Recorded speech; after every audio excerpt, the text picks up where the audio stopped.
thought you weren't coming until 8. I'm still grading the Apprentice's papers. They're horrendous. Want to help? You'll want to help yourself to some sujama on ice. I'm already a fourth of a bottle in, so you'll want to catch up. This is the only way I can stand to read these. Oh, good.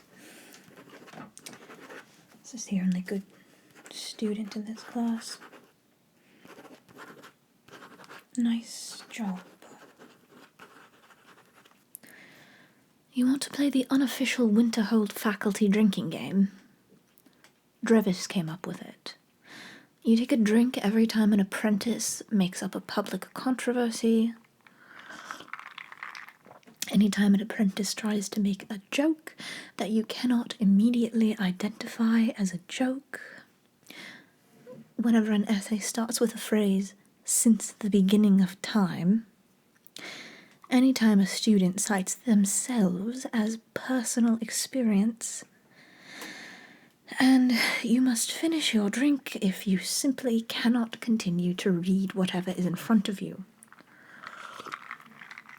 Also, drink for every grammatical punctuational error, every 10 grammatical punctuational errors, and every source that was clearly used but not cited. Depending on the class, this could get you completely hammered off your ass within 45 minutes.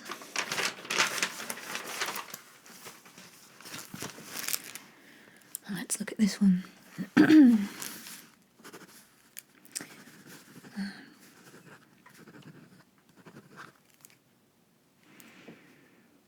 name, but I know who this is, so it's only 1 point.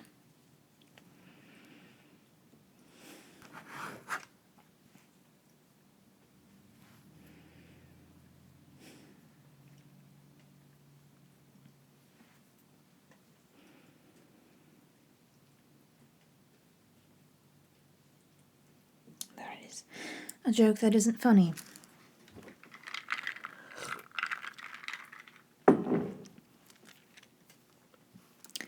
Oh, you don't need to hear it. Something about Atronax being sexy. Heard it a million times already.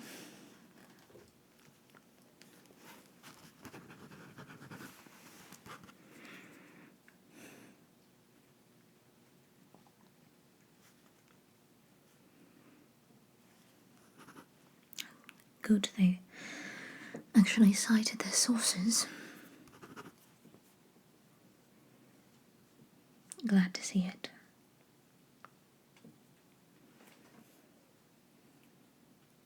I made some very good points right here.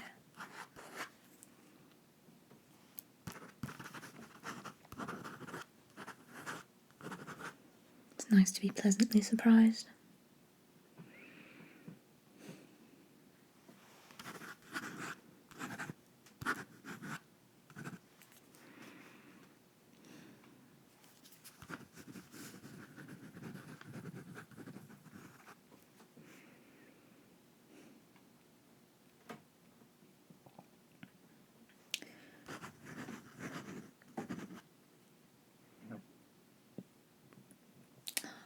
There's a miscitation. Take a drink.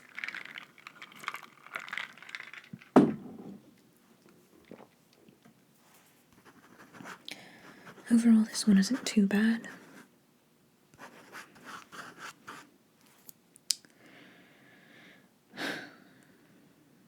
And it does come to a conclusion. So, that's good.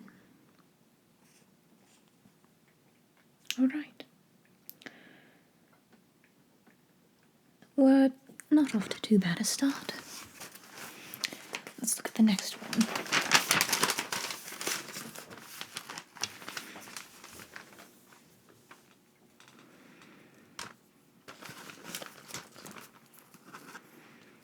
Oh, you want me to read the one that you're looking at? Oh. Oh dear. Alright. Oblivion portals, good or bad? Let's dive in. The topic of Oblivion portals has always been a huge controversy on whether one should be anti-Daedra, against Daedras, or pro-Daedra, for Daedras. It's an interesting comma placement right there. Both sides have reasons to back up their opinions through facts of whether Daedras are bad. The magical effects portals to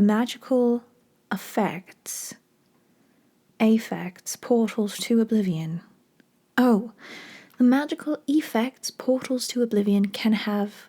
Wait, how does this sentence start? Both sides have reasons to back up their opinions through facts of whether Daedras are bad. The magical effects portals to Oblivion can have on the caster, as well as outer influences that cause these two groups to be separate. I don't understand this sentence. Both sides have reason. Well, let's keep going. The decision to illegalize portals to Oblivion within the Empire came in the Oblivion Crisis. It's not capitalized when pro-Daedra became a threat for Tamriel. There's no such thing as pro-Daedra, first of all. First of all, this is a made-up conflict, so let's both take a drink.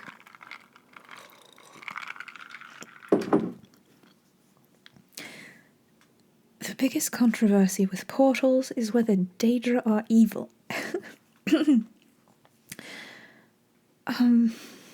Well, pro-Daedra advocates, there's no such thing as a pro-Daedra advocate. I think that they're talking about the cultists of Mehrunes Dagon, sorry, I'm sort of, my brain's already fuzzy. The Mythic Dawn, there we go. I think they're talking about the Mythic Dawn cultists and trying to describe them as pro-Daedra, which is not a thing. There's no such thing as pro-Daedra. So they're saying that the Oblivion Crisis, pro-Daedra became a threat for Tamriel. The biggest controversy with portals is whether Daedra are evil. That's not a real controversy. I'm intrigued by where this is going, though. Tell me. Pro-Daedra advocates the Daedra cultists saying it is okay to worship Daedras because they are being called to the. They're being called to the. So pro-Daedra must be the people who think that it's okay to worship, I guess, deities that aren't the 8 or the 9, I suppose, because they are being called to them. So I assume that would be the cultists who are called to her scene, perhaps, oh dear. Anti-Daedra advocates the divines only, meaning one is performing sacrilege when Daedras are dealt with. Alright. Pro-Daedra and anti-Daedra don't always see eye to eye when it comes to the effects portals has on the caster. Well, I should hope they don't. It sounds like they're diametrically opposed. Pro-Daedra believers say portals can have no physical effect on the caster because it's a simple change between worlds that can cause no harm to the body. I think I know what they're trying to explain here. There are arguments. I think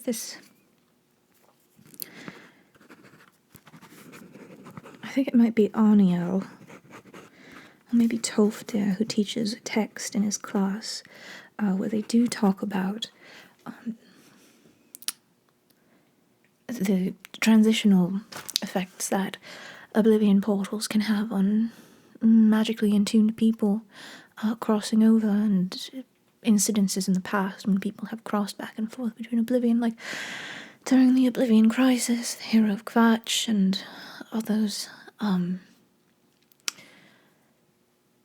And there are some sources, I suppose, that do say that there is no harm to the body, no harm being caused by transitioning between one plane and another, although that has absolutely nothing to do with this.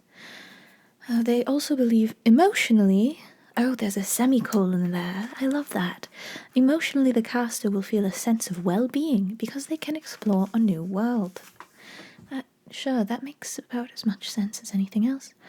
On the other hand, anti-Daedra supporters believe Daedric realms can have an effect physically on the caster. Oblivion portals are not always 100% harm-free. I'd imagine they aren't.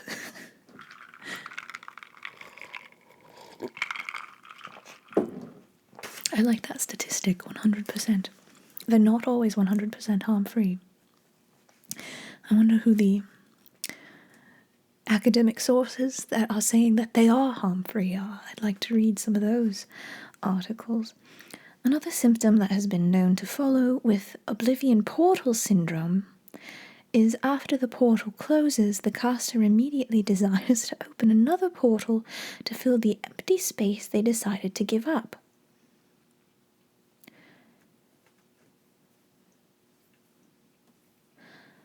I'd almost like to stop reading at this point.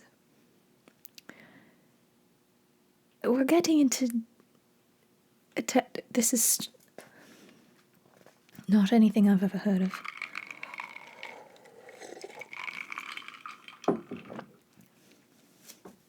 I have a feeling that the student is a conspiracy theorist. Anti-Daedra believers also state there's other options than having to deal with Daedras. Faith to the Nine is an alternative plan that allows mages to have access to higher powers without dirtying their souls. Oh boy, dirtying their souls. By the 8. She starts quoting the Vigil of Stentar here. I'm skipping this part. With Oblivion portals, you're going against the divine will of the Nine and committing blasphemy. This goes on for a long time. Being a strong believer in Stendarr, I believe worshipping Daedra is a crime that breaks the laws of Nirn the gods have laid out for us. The Daedras are evil, and opening doors to their realm is as bad as murder. However, I am not the judge in this world. If one decides for whatever reason to consort with Daedra and use portals, they will be the ones to face consequences from the Vigil of Stendarr. Oblivion and Daedras will always be a big controversy within not only Skyrim, but all over Tamriel. Choosing one or the other will always cause conflict. This is one of those papers I'm not even sure how to start grading. I'll leave that one up to you to decide how you want to arrange those points. All right.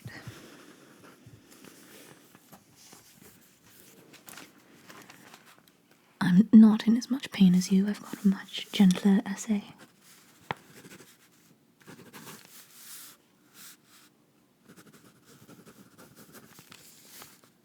Portal structural ratios.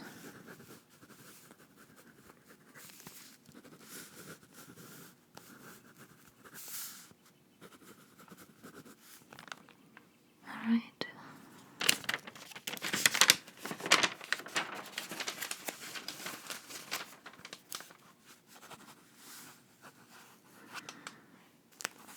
Oh boy, there's a lot of missing commas. I think that's at least 3, or was it 10?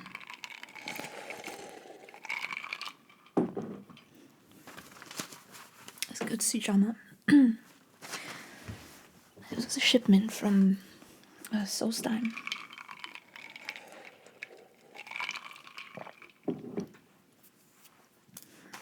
I've never been there myself. I have all the time in the world, so it's not like it is pressing, but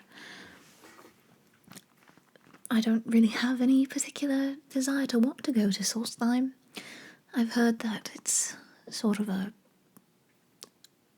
unpleasant place.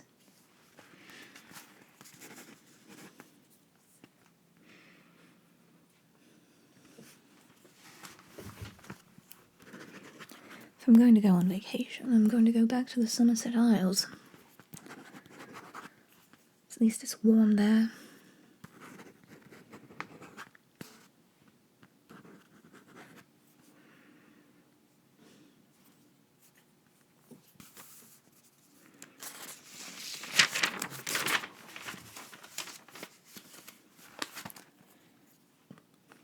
Oh, you have another one for me? Sure, let's take a look. Why we need teleportation. Okay, so far so good. It's got a title. The Aurora Teleportation Network is an amazing network spanning miles all the way from Riften to Solitude and even through Solstheim, traveling at the speeds of light. The only problem is, it's not being made yet. Alright, take a drink. That was a joke I didn't identify. And which isn't funny. I was a little bit confused when they said it is an amazing network because it definitely doesn't exist. It has 6 nexi, including Riften, Solitude, Markarth, Windhelm, Whiterun, and here in Winterhold. Being that I currently reside in Winterhold, I would love to see the building of this. It has an infinite amount of benefits, an infinite amount. Wow, I'm excited. Whether it be the safety of it, the economic growth, or the convenient, the positives from it can be seen everywhere. One major impact that will be seen from the building of the Aurora Teleportation Network is the safety that will come along with it. Teleportation in general have had a high success rate, from usage rates to safety to regional development, according to public opinion. Book. This student, I think this is the only citation that they use in their essay, and it's just the word book in parentheses. It doesn't say which book, it just says book. I don't think that that's one of the drinking game points, but I think it definitely falls within the spirit of things. Alright, let's continue. I know the development of this would be loved by the public as it leads to a safer travel, and I'm sure keeping all your limbs would be the last thing to worry about.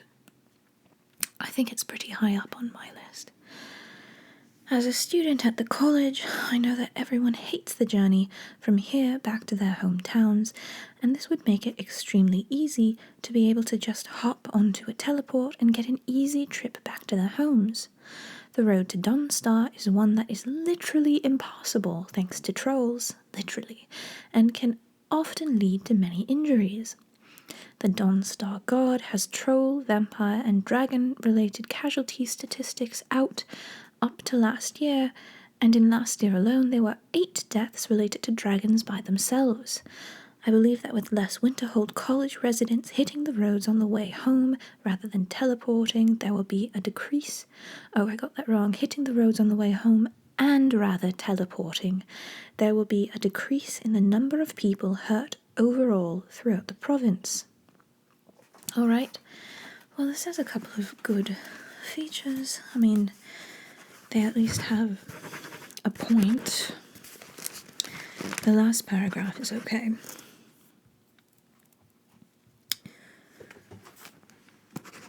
They use a lot of superlatives.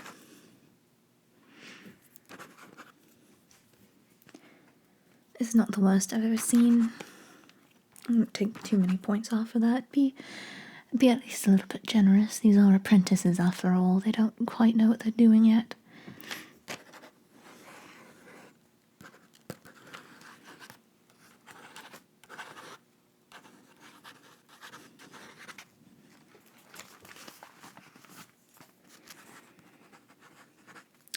I think it's always interesting that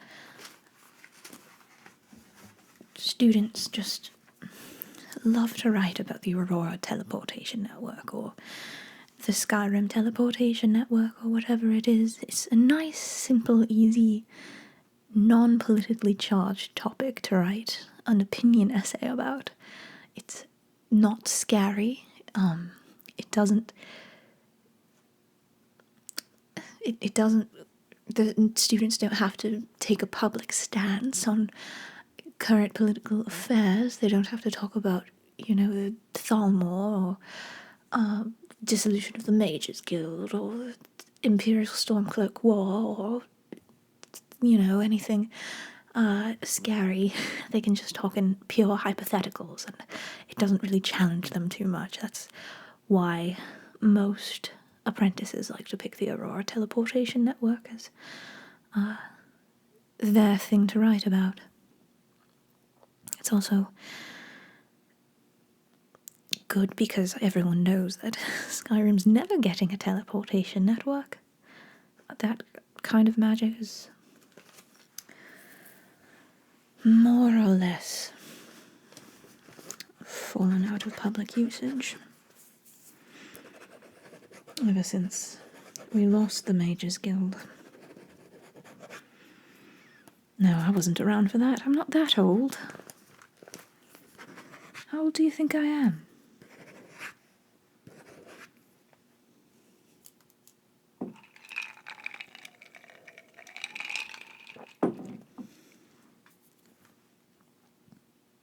Speaking of, college necromancy regulations. I won't tell you which student this is. Don't look at the name, but you can probably guess. Alright, since the beginning of time,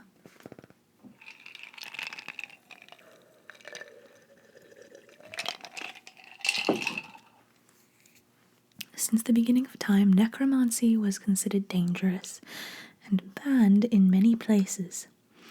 Even at Winterhold, if you want to use necromancy, you have to go through safety classes. To me, this simply doesn't make common sense. In our family, I was taught the sanctity of safety around the undead in a way that could never be replicated in a classroom.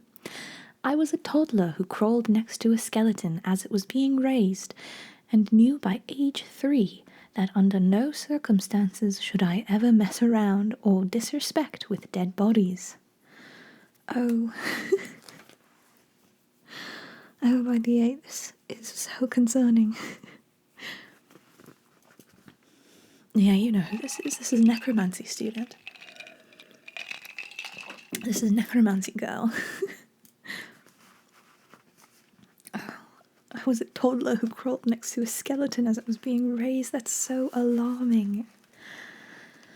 I am not a necromancer, but could probably pass the required test without hours of classroom experience. Oh no! Being forced to sit in a classroom to relearn what I already knew is mundane and would simply turn me off to becoming a mage.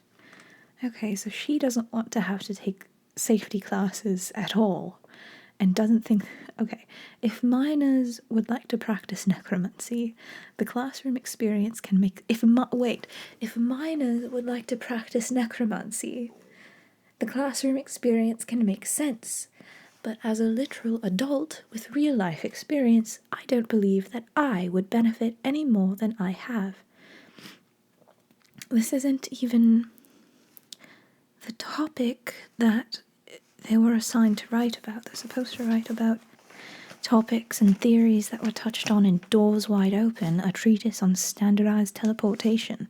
This has nothing to do with any of that. Necromancy, there's nothing... Look, I don't see portals or teleportation mentioned anywhere in this essay. It's just an opinion piece. Did she not read the instructions? Well, it's clear from this essay that she has sort of a moral argument against being instructed in any way, so...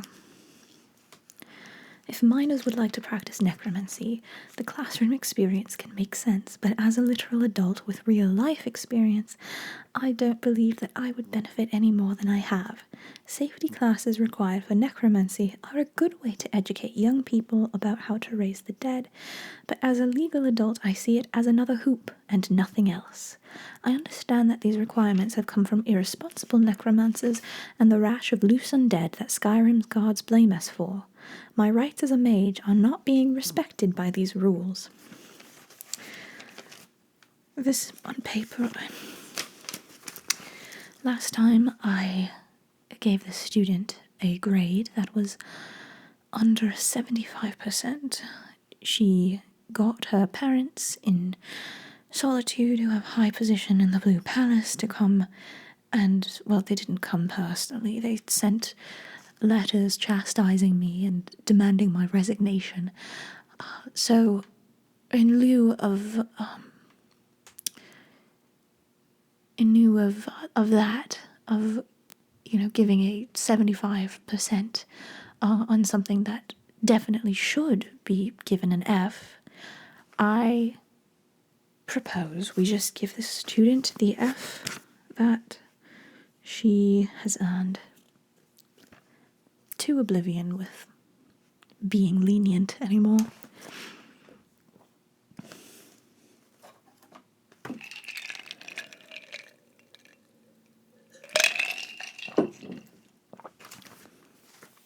It does happen all the time. Students threaten to have teachers fired or killed, whatever. We've had assassins come to Winterhold before. Most of them don't last long. It's not a good idea to attempt to assassinate someone who lives in essentially a little commune with several other advanced master mages. Tend to notice. In any case, there have been attempts on my life before from parents of students and students who weren't happy with the grades that they get. My policy is always to be lenient at first. I don't tend to give below a C-, because I personally don't quite really understand. I mean, obviously, if there's something like this where she didn't read the instructions, or if she did, she opted not to follow them.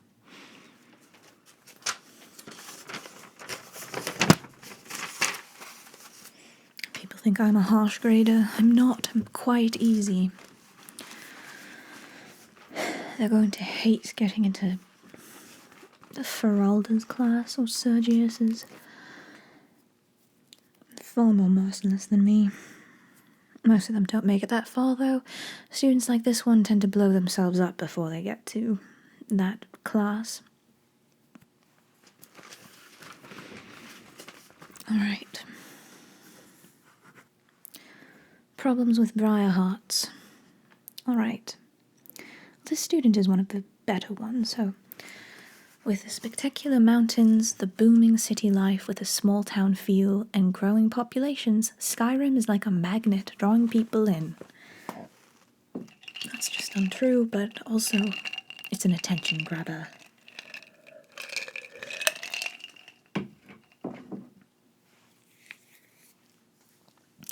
I don't know why so many young academics are taught that every essay needs to begin with an attention grabber. They are always irritating to read and just totally banal. The historic feeling mixed with the good empire life gives an air of absolute positivity and possibility, but lurking underneath the picturesque landscape is a dark reality that constantly goes unnoticed. Creative. Take another drink. I think the attention grabber's ongoing. Tragically, this northern paradise has a long-standing history spattered with cult human sacrifice. Intertwined in all the province has to offer, good or bad, is a massive tribal Breton population residing right here in Eastmarch. The harrowing actuality for the Reachmen population is that they are most at risk for cult involvement, sacrifice, and being sacrificed nefariously by people who want to cross into oblivion. Okay, this sort of seems to me like a made-up problem. I haven't really heard of this happening, but I haven't personally done the research. I'll have to pass this one along to someone who knows more about the Reachmen. because once again, this student doesn't cite any sources.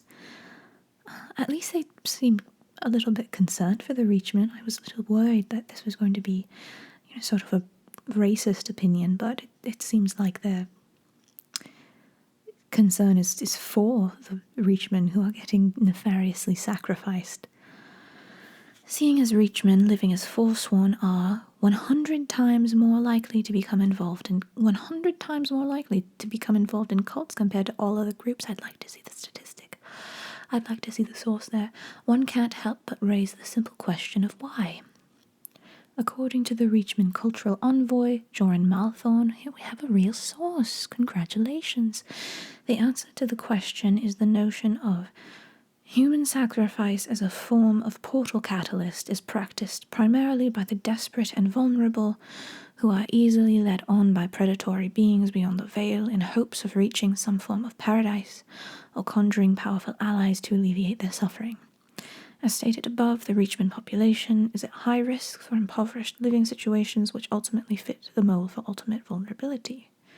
Right, this says positives and negatives.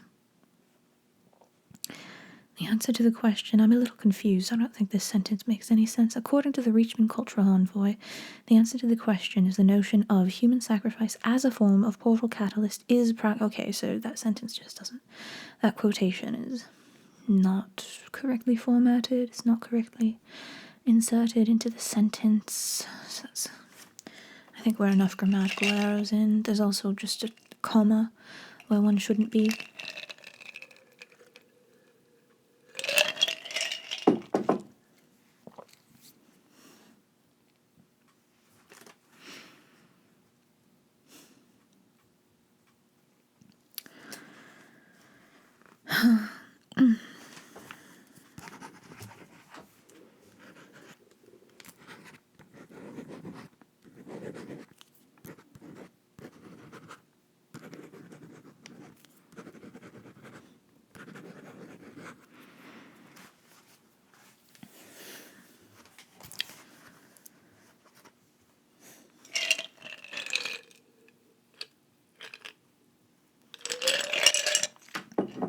I think we're out of Sajama.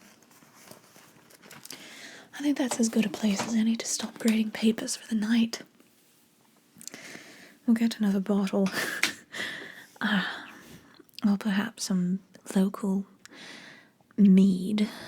And we'll continue this at a later time. It's okay, I think, to be bad at essays. Some of these students who are terrible writers are probably going to go on and be good at whatever it is they've got to do. Surely most of them aren't going into conjuration, but the enchanters, they don't need to write essays to do their thing. They're just practical magicians, battle mages, adventurers, people who aren't going into academia. It's not quite as important as knowing, but it really concerns me when these students just show such a lack of critical thinking ability, which I think seems absolutely formational to character, I suppose. I don't quite trust, Necromancy Girl, for instance. If I could imagine that she, perhaps has natural talent, goes on to be a world-class necromancer, and, ignoring the fact that most world-class necromancers do eventually end up blowing themselves up in one form or another. So let's imagine that she, becomes like a court mage or something. Even if her talents exceed her critical thinking, I can't imagine her being able to make the kinds of decisions that you need to make as a court mage, or as just a conjurer, a professional conjurer, as a professional necromancer, sort of regardless of whether she can write an essay or not. That doesn't really matter, but whether or not she can think through something, it's just concerning. absolutely hammered right now. I think I'm definitely past the point of professional. I mean, I could be a professional drunk.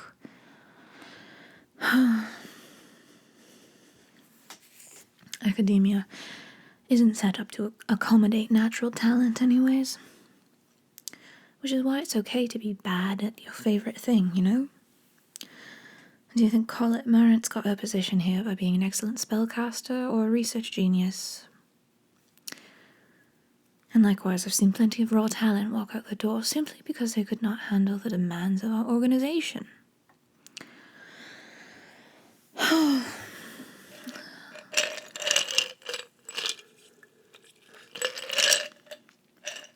Blast talent. Academia is primarily drudgery, constituted in such a way that any fool in the world could climb the ladder and earn titles and degrees regardless of their effort or talent or mastery of complex theories. It's a mixed bag, I think. Any stark raving drunkard who can manage to squeeze out just one spell could waltz in here and wind up Archmage.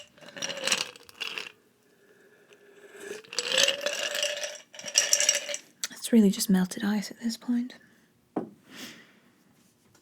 So, what I'm trying to say, you're my advisee, what I'm trying to say to you is it's okay to be bad at the thing that you like doing. It's okay to be bad at what you do, writing essays or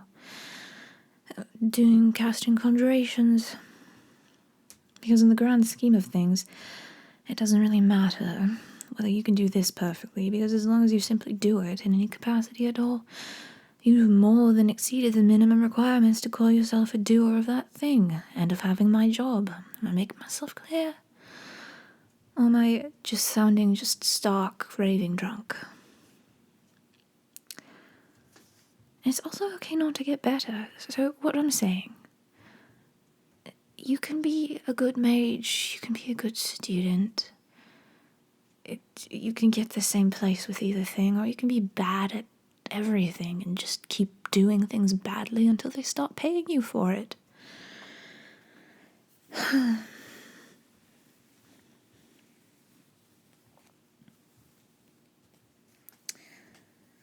Anyhow, I think that we should probably call it a night.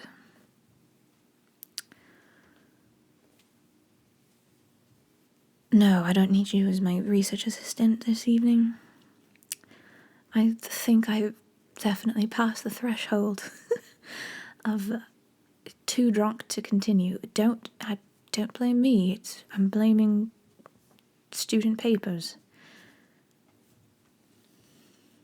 Maybe next time we can get Tofty up in here. He can drink anyone to the ground, human or not. Well, thank you for making this at least a little bit less unbearable by being here to laugh at misplaced commas, the last thing that gives me entertainment these days. Have a fantastic night and good luck with your studies.